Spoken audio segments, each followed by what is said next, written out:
बिस्मिल्लाहिर्रहमानिर्रहीम। हालात हाज़िरा टीवी में खुश आमदीद। 2020 की सबसे बड़ी डेवलपमेंट कोरोना वायरस से मुंसलिक है, मगर मुसलमानों के लिए 2020 की सबसे बड़ी डेवलपमेंट जो होनी चाहिए थी वो इजराइल के तमाम सफारती मामलात और खुफिया मामलात जो मोसाद के चीफ यूसी कोहन के जरिए किए जा रहे हैं उनसे मुंसलिक होती। मगर अफसोस की बात यह है कि हम इन तमाम हकाइक से वाकिफ नहीं। आज 2020 में हम आपको उन 6 अहम दौरों के बारे में बताएंगे जो मोसाद के चीफ यूसी कोहन की तरफ से हुए, ताकि मुसलमानों को ये बावर करवाया जा सके कि इजराइल को तस्लीम करना तुम्हारे हक में बेहतर है, वरना तमाम खुफिया मामलात और जितने भी जंगी मामलात हैं जो Israel American military industrial complex के जरिए करता है उनके लिए तैयार हो जाओ। मोसाद के चीफ के हवाले से अगर बात की जाए तो यूसी कोहन के ये 6 दौरे इनके पहले अदवार में बहुत बड़ी अहमियत के हामिल नहीं है। यह सिलसिला अक्टूबर 2018 में शुरू हुआ जब सुल्तान कबूस से यूसी कोहन ने मुलाकात की और ईरान, पाकिस्तान और सीरिया से एक्सपेरिमेंट्स करने के लिए उनके गुड्स ऑफिसेस को इस्तेमाल करने का प्लान किया गया। अलबत्ता पाकिस्तान ने इस पर हामी ना भरी, और पाकिस्तान इसलिए हामी नहीं भरता कि पाकिस्तान मुकम्मल तौर पर इजराइल को रिकग्नाइज नहीं करता, और ये पासपोर्ट पर वाज़िया लिखा है कि पाकिस्तान का पासपोर्ट सिवाय इजराइल के पूरी दुनिया में चल सकता है। अलबत्ता 2018 अक्टूबर के बाद 19 में भी कई दौरे किए गए, मगर 2020 में सबसे अहम दौरा कतर के इंटेलिजेंस के हवाले से किया गया यूसी कोहन की जानिब से, जिसके हवाले से 24 फरवरी 2020 को रिपोर्ट आई कि फरवरी के आखिरी हफ्ते में कतर के इंटेलिजेंस चीफ से इजरायली फौज की जुनूबी कार्रवाइयों से मुंसलिक और कतर के ऊपर इल्जाम लगाया गया कि ये हमास की फंडिंग कर रहे हैं, जिसके देरीना चैलेंजेस का सामना करना पड़ सकता है इजराइल की फौज को। और इस सिलसिले में वहां पर जाकर कतर को यह बावर करवाना कि आप इन तमाम फंडिंग से दूर रहें, और यूसी कोहन ने वहां पर यह बावर करवाया कि कतर उन तमाम डेवलपमेंट से दूर रहे जिससे इजराइल को जो है वो चैलेंजेस का सामना है। बल्कि कतर के इंटेलिजेंस चीफ मोहम्मद बिन अहमद को यूसी कोहन ने यह भी कहा कि आप इन डेवलपमेंट से हटकर पीस बिल्डिंग की तरफ आए, अमन कायम करने की बात करें, ताकि हम दोनों मुल्क मिलके इजराइल की फलाह बहबूद के लिए भी काम करें और फलस्तीनियों को भी अलग रियासत बनाने की बात करें। ये अपेरेंटली तो बात बहुत अच्छी लगती है, मगर दुख की बात यह है कि बहुत कम लोग जानते हैं कि फलस्तीन को अल-कुद्स और जितने भी लैंड्स हैं उनसे हटाकर सिनाई के रेगिस्तान या शुमाली सऊदी अरेबिया में फेंकने की मुकम्मल तौर पर ये यहूदी तैयारी कर चुके हैं, जिनके बारे में तमाम मुस्लिम ममालिक की इंटेलिजेंस को ये बात मालूम है। अलबत्ता कतर में इस मुलाकात के बाद ये हुआ कि चेयरमैन मोहम्मद अल अमादी जो कतर कमेटी के हेड हैं, उन्होंने जो नेशनल सिक्योरिटी एडवाइजर है मोहम्मद बिन अहमद, उनसे भी जो है वो वाज़ेह तौर पर कह दिया कि अगर इजराइल के साथ किसी भी तरह के दोस्ताना मामलात कतर के तय किए गए तो कतर को पूरी दुनिया में बहुत नुकसान होगा। इस सिलसिले में कतर ने तमाम जो है वो मामला जो इजराइल के साथ अमन से मुंसलिक थे उनको रिजेक्ट कर दिया, और ये दौरा मुकम्मल तौर पर यूसी कोहन का नाकाम हो गया। इसके बाद सबसे अहम दौरा मोसाद के यूसी कोहन ने सीनियर ऑफिशियल से मुलाकात की इजिप्ट में,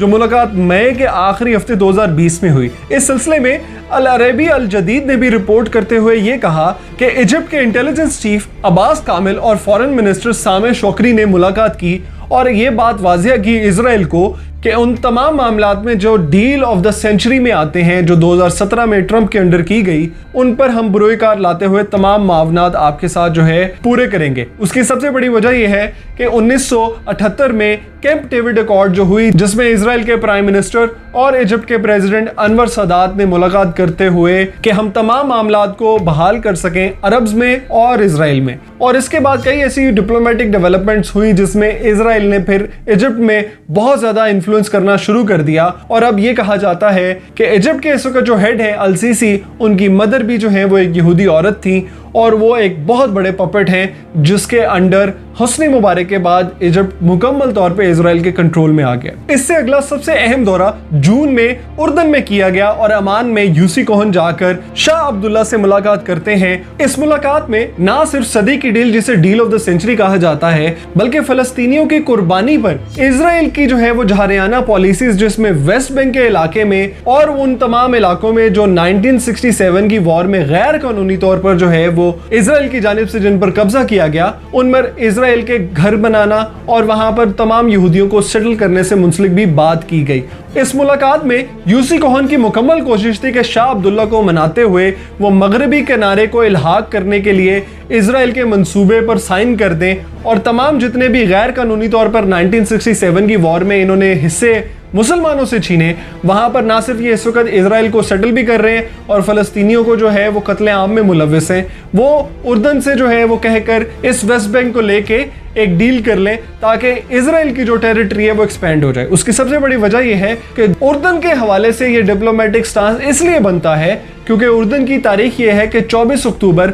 1994 को उन्होंने उर्दन और इजराइल की पीस ट्रीटी पर तमाम जो उर्दन की लीडरशिप थी उन्होंने साइन किया और उसके बाद ओस्लो अकॉर्ड भी हुए जिसमें उस तमाम टेरिटरीज को जो 1967 में कैप्चर की वेस्ट बैंक में उनको 3 हिस्सों में डिवाइड कर दिया। अलबत्ता पैलेस्टीनियन अथॉरिटी को तो तमाम मामलात में जो है वो इन्होंने हिस्सा दिया, मगर जो इसकी सिक्योरिटी है वो इस वक्त मुकम्मल तौर पर इजराइल के कंट्रोल में है और इसी तरह कोई भी नेगोशिएटिंग टेबल पर बैठा है वो in the end strategic trap में इजराइल के फंसा हुआ है। और इसी तरह उर्दन की लीडरशिप इस तरह जो है वो इजराइल के शिकंजों में फंस चुकी है कि उनकी तमाम डिप्लोमेटिक मैनूवर्स को उर्दन को और कोई ऑप्शन नहीं है सिवाय इजराइल का साथ देने की। उसके बाद सबसे बड़ी डेवलपमेंट मोसाद चीफ की आई है यूएई के सिक्योरिटी हेड से मुलाकात करने की और इसमें बाकायदा तौर पे इमारात के जो टॉप ऑफिशियल्स हैं उन्होंने इजराइल के साथ सफारती मामलात कायम करने के लिए मोहम्मद बिन जायद के हवाले से बात की और मोहम्मद बिन जायद के विजडम को मिसाली करते हुए कहा कि हम हर लिहाज से सिक्योरिटी मामलात में डिस्कशन करने के लिए तैयार हैं। और इस सिलसिले में वाम न्यूज एजेंसी ने भी रिपोर्ट करते हुए कहा कि अगर ये पीस डील मुकम्मल तौर पर कामयाब हो गई तो इजराइल यूनाइटेड स्टेट्स के मिलिट्री इंडस्ट्रियल कॉम्प्लेक्स की तरफ से F-35 जैसे जेट्स और दीगर तमाम मिलिट्री व्हीकल्स जो यूएई की सिक्योरिटी को बेहतर बना सकती हैं वो फराहम करेगा। और इस वक्त मौजूदा रिपोर्ट्स के मुताबिक वाला न्यूज़ ये कहते हैं कि फॉरेन मिनिस्ट्री के गाबी अश्कनाजी की जो ब्लू एंड वाइट पार्टी है वो फॉरेन मिनिस्टर के साथ जो है वो एक और डेलीगेशन लीड करेगी और यूएई दोबारा विजिट करेगी। और प्राइम मिनिस्टर बेंजामिन नेतन्याहू की भी इस वक्त भरपूर कोशिश है कि वो नेशनल सिक्योरिटी एडवाइजर मेयर बिन शाबाद के साथ मिलकर एक और पीस टॉक्स के लिए प्रिपरेशन करें और जल्द अज जल्द यूएई को जो है वो नेगोशिएटिंग टेबल पर लाकर ठीक जॉर्डन और मिस्र की तरह जो है वो एक और डेवलप कर लें जिसके देरीना जो है वो असरात यूएई और उनके आने वाली नस्लों के लिए पड़ेंगे। मगर अफसोस की बात यह है कि अरब ममालिक जो हैं वो इसके देरीना चैलेंजेस से बिल्कुल भी वाकिफ नहीं। और आखिर में आज की ताज़ा तरीन डेवलपमेंट के मुताबिक ये खबर सामने आई है कि मोसाद के चीफ यूसी कोहन ने सूडान के ऑफिशियल से मुलाकात की है और इस वक्त सूडान के हवाले से बताते चले तो खर्तूम इसका दारो खिलाफा है जहां पर उमर अल बशीर जो है वो इस वक्त डिफेक्टो तौर पर जो है वो करंट प्रेसिडेंट भी है क्योंकि 2015 से लेकर 2019 तक ये ऑफिशियली प्रेसिडेंट थे। मगर चूंकि इंटरनल टर्मोइल इस कदर ज्यादा है अमेरिका की जो इजराइल की जानिब से हाइब्रिड वॉरफेयर है सूडान में कि इस वक्त बहुत ज़्यादा परेशानी की सूरत हाल है और बाकरी हसन साले जैसे लोग इस वक्त उमर अल बशीर के साथ लगा दिए गए हैं जो इजराइल और सूडान के ताल्लुकात को कायम करने में बहुत अहम रोल प्ले कर रहे हैं। और इस वक्त हाई लेवल टॉक्स जो हैं वो सूडानी ऑफिशियल्स और इजराइल की हुई हैं जिसमें इजराइल के यूसी कोहन ने जाकर उनको कन्विंस किया है कि आप इजराइल को तस्लीम करने के लिए तमाम डेवलपमेंट्स करें, हम यहाँ पर मेगा इंफ्रास्ट्रक्चर्स के प्रोजेक्ट्स और साथ ही साथ उन तमाम मिलिट्री वेपन्स, एयरक्राफ्ट्स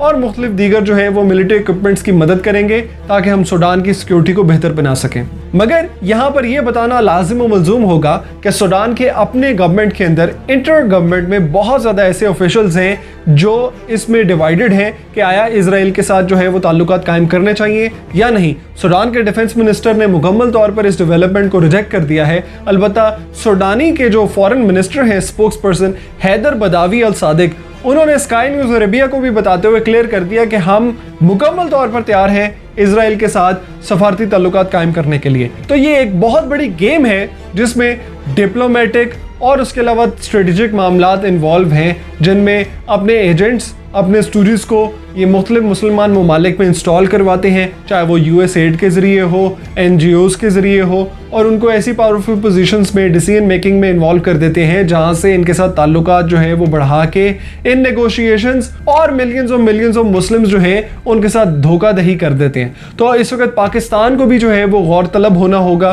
कि हमारे यहाँ कौन से ऐसे अवामिल हैं जो स्ट्रेटेजिक प्लानिंग एंड डेवलपमेंट में शामिल हैं, कौन कौन सी ऐसी प्रोडक्ट्स हैं जो USAID के ज़रिए बनी, और कौन कौन सी लाहौर में ऐसी मेजर यूनिवर्सिटीज़ हैं सेठों की जहाँ से जो है वो ये डिग्रियाँ लेकर बाहर स्कॉलरशिप्स पर पढ़ के आए और अब हुकूमत में जो है वो अहम रोल प्ले कर रहे हैं। क्या ये वही लोग तो नहीं जो इसराइल के साथ ताल्लुकात जो है वो कायम करने में खुफिया रोल प्ले कर रहे हैं। तो यहाँ पर हालात हाज़िरा टीवी बहुत अहम टिप छोड़ते जा रहा है और इनके हवाले से गौर तलब होना और इन पर काम करना हमारी खुफिया एजेंसियां पाकिस्तान की जो नंबर 1 है पूरी दुनिया में अल्हम्दुलिल्लाह उनका भी काम है और हमें 100% श्योर है कि उनकी बाकायदा नज़र है इन तमाम मामलात में। इंशाअल्लाह अज़ीज़ पाकिस्तान का वही स्टांस है जिसको चंद ही दिन पहले वज़ीर आज़म इमरान खान ने कहा कि पाकिस्तान फ़लस्तीनियों के हक के खिलाफ जाते हुए इसराइल को तस्लीम नहीं करेगा। इंशाअल्लाह अज़ीज़ इसी उम्मीद के साथ आपसे इजाज़त चाहेंगे। इंशाअल्लाह अगली वीडियोज़ में हालात हाज़िरा टीवी मज़ीद वीडियोज़ बनाता रहेगा, इसराइल हो या मशरक़ वुस्ता। तब तक अस्सलामु अलैकुम। अजीज दोस्तों, हालात हाज़िरा पर कमेंट करके अपनी कीमती राय का इजहार करें, वीडियो को शेयर करें और सब्सक्राइब के बटन पर क्लिक करके हालात हाज़िरा का हिस्सा बनिए। शुक्रिया।